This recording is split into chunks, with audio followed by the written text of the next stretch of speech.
Bismillahirrahmanirrahim. Assalamualaikum warahmatullahi wabarakatuh.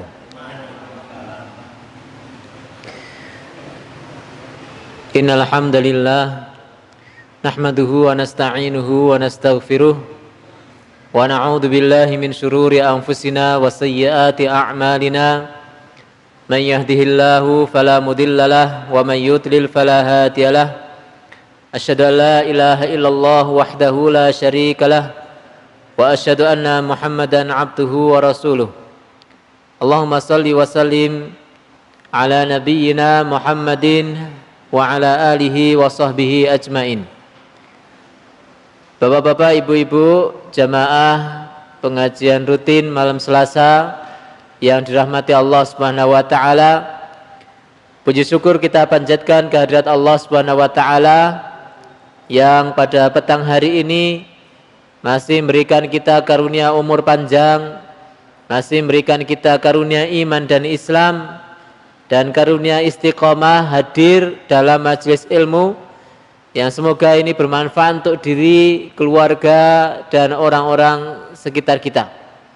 Salawat dan salam semoga tercurah kepada baginda Nabi Muhammad sallallahu alaihi wasallam dan kepada seluruh keluarga beliau, kepada para sahabat, tabi'in, tabi'ut tabi'in, serta umat beliau hingga akhir zaman.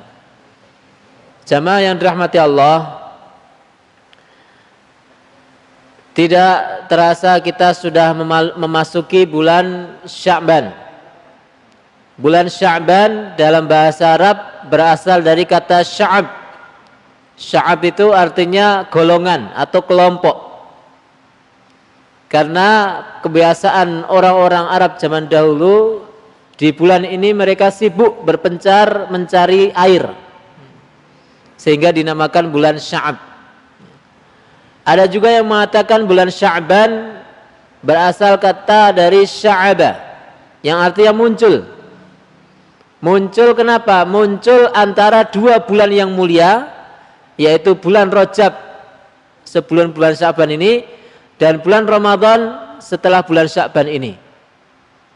Sehingga Rasulullah menyatakan atau menyampaikan bahwa bulan Sya'ban ini bulan yang banyak manusia lalai. Ya. Kenapa lalai? Karena bulan ini tidak lebih istimewa dari bulan Rajab, yaitu bulan sebelumnya, di mana bulan Rajab adalah bulan haram. Ya, bulan haram itu maksudnya bulan suci. Ada 4 bulan suci, yaitu Dzulqa'dah, Dzulhijjah, Muharram, dan Rajab. Ya, di antaranya bulan Rajab. Dan bulan setelahnya, yaitu bulan Ramadan, yang semua kita tahu sepakat bahwa bulan Ramadan adalah bulan yang sangat mulia, yang seseorang beramal sedikit pahalanya besar. Dan ada amalan-amalan yang hanya bisa dilakukan di bulan Ramadan dan tidak bisa dilakukan oleh seseorang di bulan lain. Sehingga para sahabat dikatakan para sahabat setelah bulan Ramadan mereka selalu berdoa 6 bulan supaya amalan bulan Ramadan itu diterima oleh Allah, dan 6 bulan menjelang Ramadan mereka berdoa kepada Allah supaya disampaikan di bulan Ramadan. Maka Bapak Ibu rahimakumullah, kita ini di bulan terjepit antara 2 bulan yang mulia, sehingga banyak di antara kita yang kemudian lalai, tidak semangat dalam melakukan amal-amal kebajikan. Padahal bulan Sya'ban ini justru menjadi bulan yang istimewa karena sebagai bulan persiapan menuju ke bulan Ramadan. Maka kalau kita lihat dari kebiasaan para salafus saleh, atau dilihat dari Rasulullah Shallallahu Alaihi Wasallam sendiri, bulan Sya'ban ini justru beliau memperbanyak puasa. Ya, justru beliau memperbanyak puasa. Para salafus saleh mereka memperbanyak membaca Al-Quran, ya, di bulan Sya'ban. Kenapa? Alasan mereka apa? Karena kalau di bulan ini sudah terbiasa dengan disiplin amalan yang ketat, maka di bulan Ramadan nanti akan menikmati, ya, akan menikmati amalan yang sudah dirutinkan di bulan Sya'ban. Ya, sehingga para salafus saleh itu di bulan Sya'ban ini sudah biasa khataman, ya, sudah biasa khataman, sudah memperbanyak sedekah, sudah memperbanyak puasa, sudah memperbanyak tahajud bulan Sya'ban. Sehingga nanti masuk di bulan Ramadan itu hanya menyelesaikan khataman-khataman yang belum selesai. Ya. Ya, ini kadang ada beberapa orang yang malah lalai di bulan Sya'ban ini menunda amalan. Ada masjid sedang dibangun, kemudian dia berpikir, saya tak sedekah, saya tak wakaf nanti di bulan Ramadan. Ada beberapa orang yang sudah rutin puasa, masuk di bulan Sya'ban, dia mengatakan, tak prein dhisik. Nanti Ramadan sebulan nutup. Ada beberapa orang yang membaca Al-Quran, ya, menunda, nanti saja bulan Ramadan kita baru khataman. Bapak Ibu rahimakumullah, jangan menjadi orang-orang yang lalai, tetap semangat ya di bulan Sya'ban ini, dan justru seharusnya kita sudah mulai melatih diri dengan amalan-amalan yang biasa kita rutinkan di bulan Ramadan mulai di bulan Sya'ban ini. Nanti kita akan terbiasa untuk tahajud, maka mulai dari sekarang. Nanti kita akan terbiasa untuk sahur pagi, mulai berbanyak di bulan Sya'ban. Kita akan bercengkerama terus dengan Al-Quran, mulailah di bulan Sya'ban. Kita akan pengajian terus setiap hari, malam, ba'da isya, pagi, ba'da subuh, kulsub. Maka mulailah biasakan di bulan Sya'ban ini. Banyak membaca kitab-kitab, ya, warisan para ulama, sehingga mulai bertambah ilmu pengetahuan agama kita, sehingga nanti di bulan Ramadan yang mungkin di tahun ini akan banyak ustadz-ustadz dadaan. Kita siap menjadi ustadz. Kan sudah mulai persiapan 1 bulan, moco-moco. Ya, sudah baca 1 bulan, nanti masuk masjid nggak ada ustadz karena mungkin ustadznya masih takut corona. Ya, takmirnya masih belum ngundang ustadz-ustadz luar. Kita masuk masjid langsung ditunjuk. Karena mungkin kita pas pecisnya putih, pas jenggotnya panjang, monggo Pak Ustadz. Padahal bukan Ustadz, ya bismillah. Ya, jangan pernah menolak peluang amal kebajikan. Ya, jadi pengajian, ngisi pengajian itu peluang. Ya, bukan karena kita Ustadz atau tidak. Balighu anni walau ayat. Sampaikan dariku meskipun hanya 1 ayat. Jamaah yang dirahmati Allah, kajian malam hari ini kita lanjutkan kitab Durusul Lughah, Durus Yaumiyah, dan kita akan bahas tentang al-fuqara'u wad du'afa, keutamaan orang-orang fakir dan orang-orang du'afa atau orang-orang miskin. Kenapa kita bahas? Ya kebetulan memang temanya sampai ini. Tapi kita akan sampaikan Bapak Ibu bahwa di dunia ini rata-rata manusia itu berharap menjadi orang kaya. Jadi rata-rata orang, ya, penak kita dadi wong sugih, ya, pengen jadi orang kaya, kecukupan, arep apa ono, mau ini ada, mau ini cukup. Nah, tema yang kita sampaikan ini bukan mengajak kita menjadi miskin, ya. Tapi ini adalah hiburan dari Allah Subhanahu wa taala kepada siapapun kita yang sedang dalam kondisi kemiskinan. Strata sosial seseorang yang miskin yang dipandang sebelah mata oleh umumnya orang itu ternyata dalam hadis, dalam Al-Quran banyak sekali justru Allah menyanjung, Allah memuji-muji orang-orang miskin. Ya, sekali lagi ini adalah bukan memotivasi kita supaya menjadi miskin, bukan. Tapi kalau kita memang ditakdirkan oleh Allah saat ini atau satu waktu nanti menjadi orang miskin, maka kita harus benar-benar mengerti bahwa itu adalah justru kedudukan yang mulia di hadapan Allah di akhirat nanti. Kalau di dunia ini semua orang pengen menjadi orang kaya, kalau di akhirat nanti justru sebaliknya. Orang-orang kaya di akhirat nanti berharap dianggap orang yang miskin oleh Allah SWT. Tidak banyak harta yang dia pertanggungjawabkan kepada Allah Subhanahu wa taala. Rasulullah sallallahu alaihi wasallam dalam sebuah hadis bersabda, yadkhulul fuqara'ul jannata qabla al-aghniya'i bi 500 'am nisfi yaumin.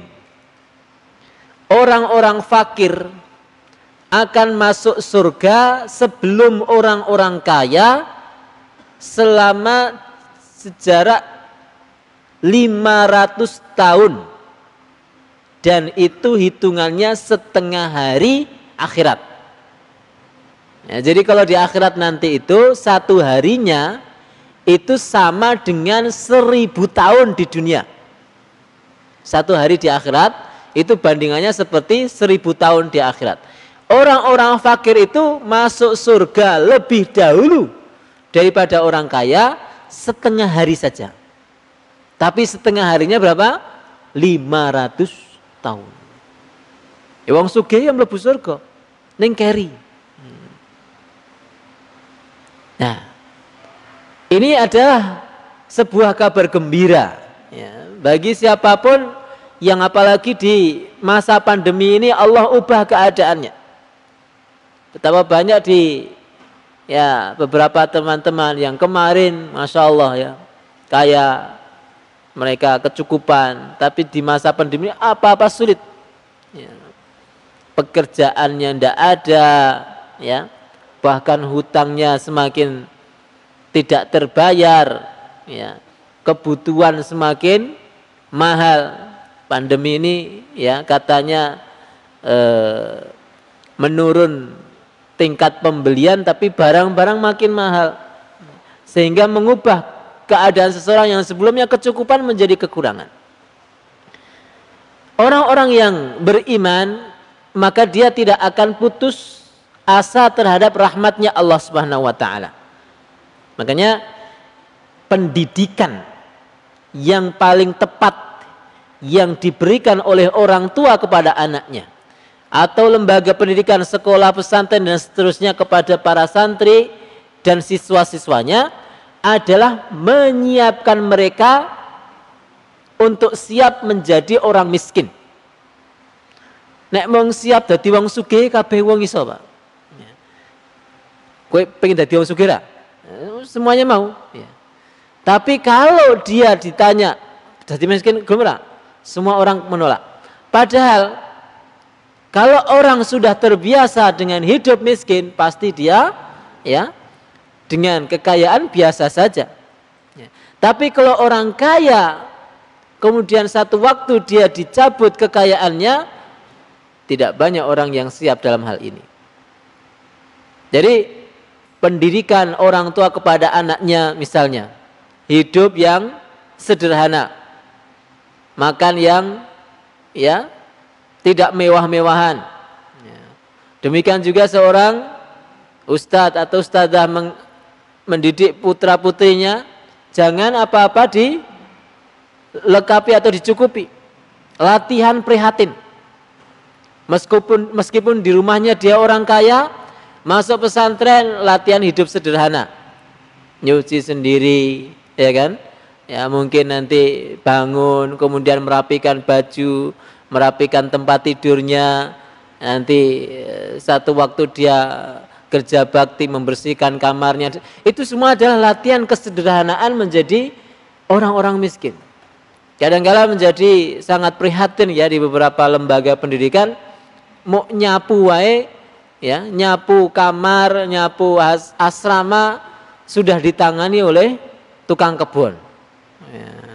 Jadi santri itu hanya makan, tidur, belajar, makan, tidur, belajar. Ini kurang tepat. Karena menyiapkan seseorang menjadi orang yang miskin itu adalah satu bentuk ajaran agama kita.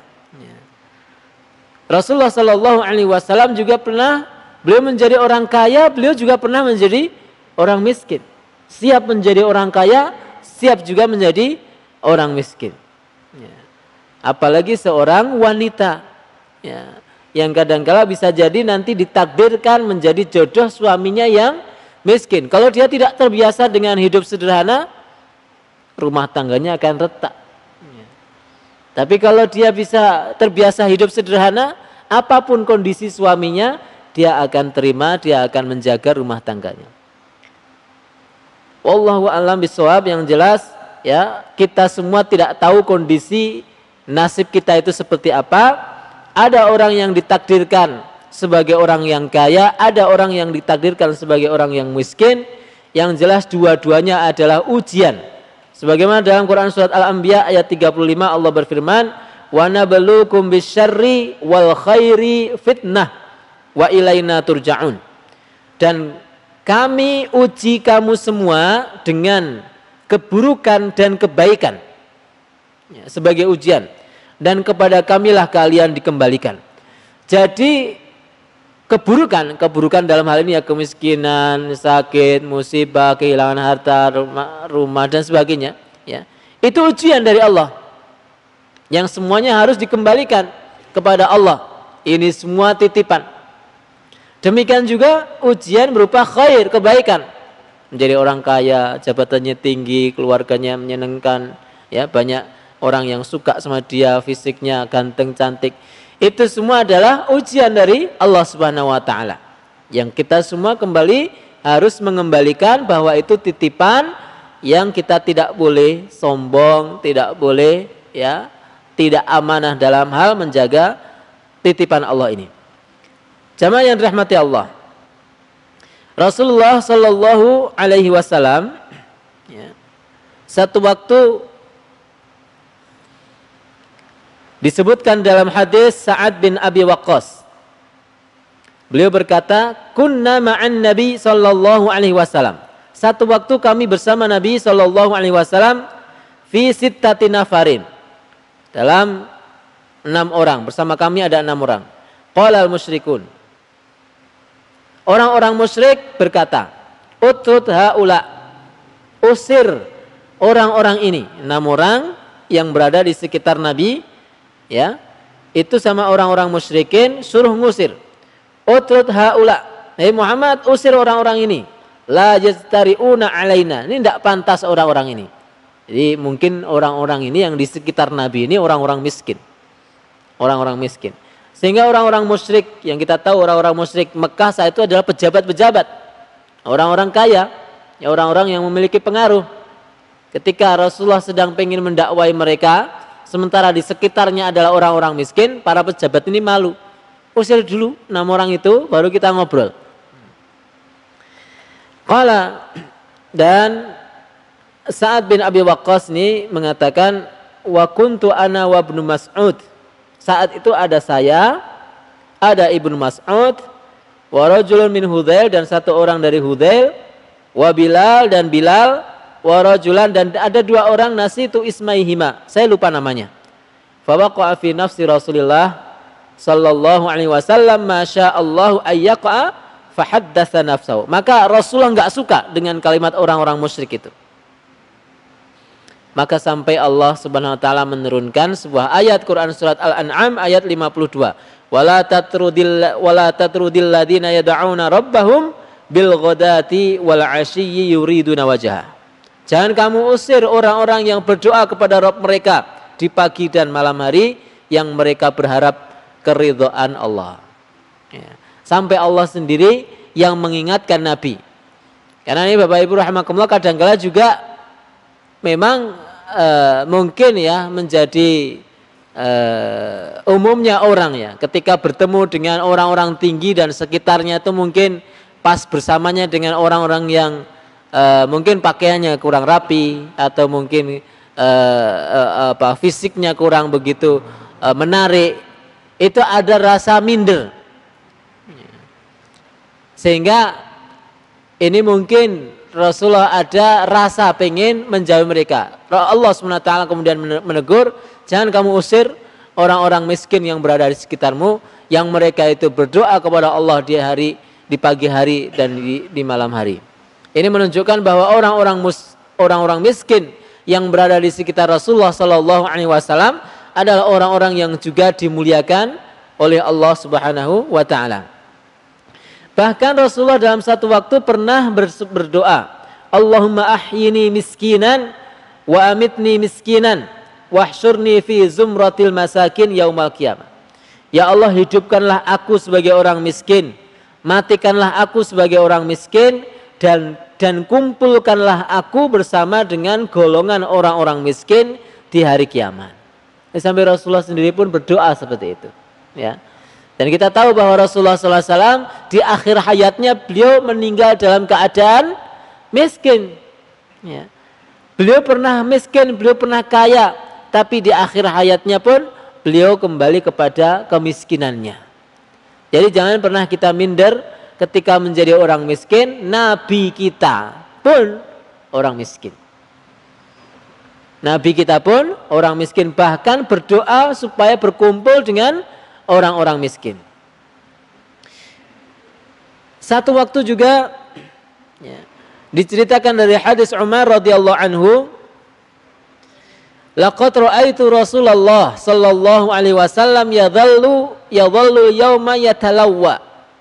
Satu waktu saya melihat Rasulullah sallallahu alaihi wasallam bernaung, ya maksudnya bernaung di bawah pohon, yatalawwa, dan beliau bersandar ma yajidu daqalan yamla'u batnahu, yang beliau kelaparan sampai tidak mendapatkan kurma yang paling jelek mutunya pun yang bisa memenuhi perutnya.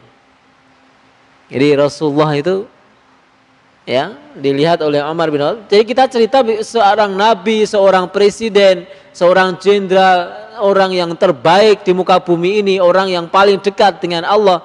Ya, kita kalau bercerita tentang nabi itu, beliau itu udah orang yang paling mulia, ya, orang yang paling mulia. Itu beliau pernah satu waktu didapati Umar bin Khattab tidak bisa makan meskipun hanya dari mendapatkan sebutir kurma yang paling jelek sekalipun.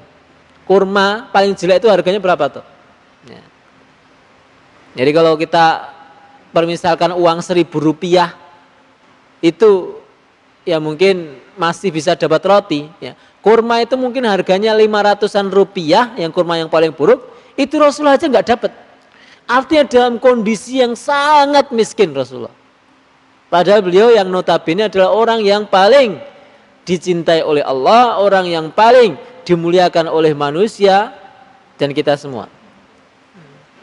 Artinya ketika kita satu waktu berada dalam titik paling miskin, itu bisa jadi kita itu masih lebih baik kondisinya daripada Rasulullah Shallallahu Alaihi Wasallam. Ya. Kula niki utangi kathah Mas, kula niku anak-anak mboten saged sekolah Mas, kula niki namung penghasilannya mung serabutan Mas. Semengeluhnya kita itu, kita ini masih lebih baik daripada kondisi Rasulullah SAW. Ya kan? Ada orang curhat ini jenengan enjang maupun dardeng sampun, alhamdulillah gitu. Banyak kondisi di negara-negara lain, ya. Apalagi di tengah pandemi seperti ini yang lebih parah daripada kita. Kadang-kala kita ini hanya dicabut atau di PHK oleh perusahaan, sudah seakan-akan dunia ini sudah hilang semua. Ya. Terus pikirannya ini bakal orang itu rezeki. Padahal rezeki itu bukan hanya dari perusahaan kita, bukan hanya dari kantor kita. Banyak orang yang di PHK malah justru itu adalah cara bagaimana Allah SWT pengen memberikan rezeki yang lebih baik kepadanya dari arah yang lain. Saat dia belum di PHK, ya cuma terbatas dari gaji. Setelah di PHK, baru ternyata terungkaplah rahasia dari PHK-nya, yaitu banyak rezeki dari tempat yang lain. Jamaah yang dirahmati Allah SWT, pun demikian ketika ada seseorang yang dia dalam kondisi ya pas-pasan, maka bersyukurlah karena kondisi tersebut adalah justru kondisi yang dicintai oleh Allah Subhanahu wa taala. Kemudian juga disebutkan bagaimana Rasulullah bersabda, "Abghuni du'afa'akum." Senangkanlah aku dengan orang-orang du'afa kalian. Maksudnya apa? Fa innakum innama turzaquna. Sesungguhnya kalian itu diberikan rizki, wa tunsaruna, dan kalian itu ditolong oleh Allah bidu'afaikum, karena orang-orang du'afa di sekitar kalian. Jadi ketika kita ini menjadi orang-orang kaya, sesungguhnya kita itu diberikan rezeki oleh Allah karena orang-orang miskin di sekitar kita. Ketika kita itu diberikan keamanan, kenyamanan di rumah, sesungguhnya kita itu ditolong oleh Allah karena orang-orang miskin sekitar kita. Jadi jangan pernah menyepelekan orang-orang miskin, orang-orang du'afa. Bisa jadi mereka itu orang-orang yang dimuliakan oleh Allah daripada kita, yang mungkin sombong dengan sedikit amalan dan sedekah kita. Bagaimana tidak? Karena orang-orang miskin itu di akhirat nanti yang dipertanggungjawabkan di hadapan Allah sedikit. Sedikit. Untuk apa motormu? Kula mboten gadah motor ya Allah. Untuk apa rumahmu? Kula kontraktor ya Allah, ngontrak terus. Untuk apa uangmu? Uang kula ginamu disukani putra kula ya Allah. Jadi sedikit sekali yang dipertanggungjawabkan oleh orang-orang miskin. Maka Bapak Ibu rahimakumullah, inilah kenapa orang-orang miskin itu lebih dahulu masuk surga daripada orang-orang kaya. Ya, jaraknya adalah 500 tahun. Lah bagaimana kalau saya jadi orang kaya, Ustaz? Ya, mungkin ada yang temanya ini rada cocok karo aku wong sugih kok. Bagaimana kalau saya jadi orang kaya, Ustaz? Apa pengen jadi miskin? Ya tidak. Ketika menjadi orang kaya justru jenengan harusnya membuktikan bahwa jenengan berhasil atas ujian kebaikan dari Allah SWT berupa harta tersebut. Buktikan kepada Allah bahwa kita itu mampu mengelola harta kita untuk berjuang di jalannya. Dengan apa? Contoh, Rasulullah bersabda, as-sa'i 'alal armalati wal miskin kal mujahid fi sabilillah. Penyantun para janda dan orang-orang miskin itu seperti mujahid di jalan Allah. Ada janda-janda sekitar kita yang mereka tidak punya pekerjaan, ya bukan janda kembang ya, maksudnya itu janda-janda tua, ya nggak bisa kerja, ya nggak ada yang memberikan santunan. Berikan santunan kepada mereka, berikan perhatian kepada mereka dalam hal ya mungkin makanan, atau mungkin uang, atau bantuan yang bisa kita lakukan selama tidak menimbulkan fitnah. Ini bahkan orang yang menyantuni para janda itu seperti seorang mujahid di jalan Allah. Orang-orang yang menyantuni orang-orang miskin, ya, orang miskin itu kadang-kala seperti diremehkan, padahal itu adalah ladang amalnya orang-orang kaya. Kalau semua orang-orang kaya, semua orang kaya, terus bagaimana kita bisa bersedekah, bisa berinfak, bagaimana kita bisa membantu mereka, bisa membayar zakat? Maka kita tidak mendapatkan ladang amal tersebut. Wa ahsibuhu, dan kata Abu Hurairah, hadis ini diriwayatkan Abu Hurairah, wa ahsibuhu qala, dan saya sangka beliau Rasulullah bersabda, wa qaim la yaftur, seperti orang yang tahajud dan tidak pernah tidur. Wa qaim la yuftir, dan seperti orang yang berpuasa dan enggak pernah berbuka. Oh, ini keutamaannya kalau jenengan menjadi orang-orang yang kecukupan rezeki. Kalau jenengan mau menjadi orang yang mulia, santuni para janda, santuni orang miskin, maka jenengan pahalanya seperti seorang mujahid fisabilillah, seperti orang yang tahajud enggak pernah tidur, dan seperti orang yang berpuasa dan enggak pernah berbuka. Maka bisa jadi nanti ada beberapa orang di akhirat nanti, ketika di dunia dia tidak pernah berpuasa, tidak pernah tahajud, tapi dia mendapatkan catatan amalnya penuh dengan puasa, penuh dengan tahajud. Gara-gara apa? Di dunia dia suka menyantuni orang-orang miskin, menyantuni para janda. Nah, bersyukur lagi kalau jenengan menyantuni orang-orang miskin, tapi jenengan tahajudnya juga dijaga, puasa sunnahnya juga dijaga. Itu jenengan kaya yang sekaya-kayanya di akhirat nanti. Sekarang pertanyaannya adalah, siapakah orang miskin itu? Ya, siapakah orang miskin itu yang disebut sebagai orang yang mulia di dalam hadis ini? Rasulullah SAW bersabda, laisal miskinu bihadat tawaf. Orang miskin itu bukan bihadat tawaf alladhi yatufu alan nas, bukan tawaf atau berkeliling mengelilingi orang-orang. Fatarudduhul luqmah wal luqmatan wat tamrah wat tamratan wat tamratan, minta-minta, ya, keliling minta-minta kepada orang-orang, ditolak, kadang dikasih kurma, 1 kurma, 2 kurma, ya. Orang miskin bukan seperti itu. Orang miskin itu bukan orang yang suka minta-minta, gampangnya gitu ya. Qalu famal miskinu ya Rasulullah. Terus yang disebut miskin itu apa ya Rasulullah, kata para sahabat. Qala alladzi la yajidu ghinan yughni. Orang yang tidak mendapati sesuatu yang mencukupi kebutuhannya, dia memang orang yang tidak kecukupan. Wala yuftanu, ya, dan tidak pandai dalam hal ini, tidak pandai dalam mengelola, ya, mencari rezeki. Kan ada beberapa orang yang susah cari pekerjaan.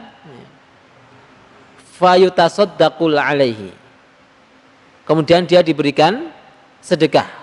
Wala yas'alun nasa syai'an, tapi dia nggak suka minta orang lain. Ya, itu namanya orang miskin. Jadi kalau mau jenengan mau melihat siapa orang miskin yang pantas jenengan sedekahi, itu lihat, yaitu orang yang memang hidupnya tidak kecukupan, ning ora seneng jaluk-jaluk, ora seneng ngutang, ora seneng repoti tonggo, tidak suka mengeluh, tidak suka menceritakan kekurangannya. Jadi siapa yang tahu? Ya kita yang harus lebih sensitif, harus tahu sebelum dia minta, seharusnya kita sudah memberi terlebih dahulu. Terus bagaimana kalau kita menjadi orang miskin? Maka jadilah orang yang miskin, yang bersabar dan tidak mudah meminta-minta, kecuali benar-benar sangat terpaksa. Kalau ceritanya sudah terpaksa itu apa saja boleh ya. Ya, kalau sudah benar-benar terpaksa kalau tidak mencari makanan akan meninggal dunia misalnya.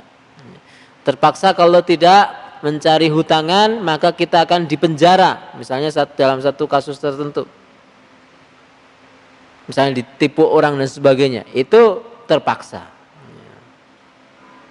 Maka Bapak Ibu yang dirahmati Allah, di akhirat nanti kita semua akan mempertanggungjawabkan apa yang kita miliki di dunia ini, dari apapun yang Allah berikan, bahkan umur kita, bahkan kesehatan kita, bahkan masker kita, bahkan kunci, bahkan buku kita, bahkan peci kita, semuanya akan dimintai pertanggungjawaban oleh Allah SWT.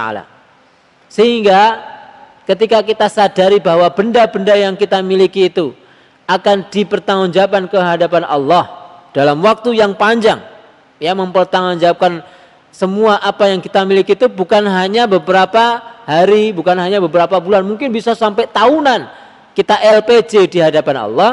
Kalau kita menyadari hal itu semua, mulai sekarang jangan bermudah-mudah memiliki barang yang tidak begitu bermanfaat bagi kita. Ya. Kadang-kadang ada beberapa orang yang sampai nyimpen pakaian numpuk banyak sekali di lemarinya. Ganti minggu beli pakaian, ganti minggu beli pakaian. Makanan, beli ini, beli itu, sampai rumah nggak dimakan. Ya. Tidak diberikan kepada tetangga yang miskin, yang membutuhkan. Disimpan aja sampai busuk. Kadangkala beli pernik-pernik ini yang kadangkala hanya sekedar beli saja, disimpan di rumah tidak ada manfaatnya. Itu semua benar-benar menjadi sandungan dan halangan kita cepat masuk ke dalam surga nanti. Sehingga kalau sekarang jangan nanti pulang ke rumah, jangan persani di rumah apakah ada barang-barang yang sudah tidak panjenengan butuhkan. Kalau ada, segera sedekahkan kepada orang-orang yang membutuhkan. Entah itu baju yang mungkin sudah belasan tahun disimpan di lemari, ya. Entah itu mungkin ada mainan anak-anak kita yang anak-anak kita sekarang sudah punya anak-anak lagi, ya. Yang mainannya udah nggak mau, cucu-cucu kita sudah nggak mau, ya. Kita simpan aja untuk kenang-kenangan. Untuk apa? Nggak ada manfaatnya kenang-kenangan itu. Sedekahkan. Mungkin sepatu-sepatu di rumah, ya. Mungkin sandal-sandal, mungkin perabotan di dapur dan sebagainya, semuanya sumbangkan. Jadikanlah kita itu orang yang bersahaja, sederhana, memiliki barang yang dibutuhkan saja. Ya. Kalau kita sudah terlanjur menjadi orang kaya, kayalah yang bersahaja dan gunakan titipan Allah kepada kita itu untuk membantu orang-orang miskin di sekitar kita. Semoga Allah Subhanahu wa taala meringankan hisab kita dan semoga Allah mengampuni segala dosa-dosa kita. Amin ya rabbal alamin. Sallallahu ala nabiyyina Muhammadin wa ala alihi wa sahbihi ajma'in. Assalamualaikum warahmatullahi wabarakatuh.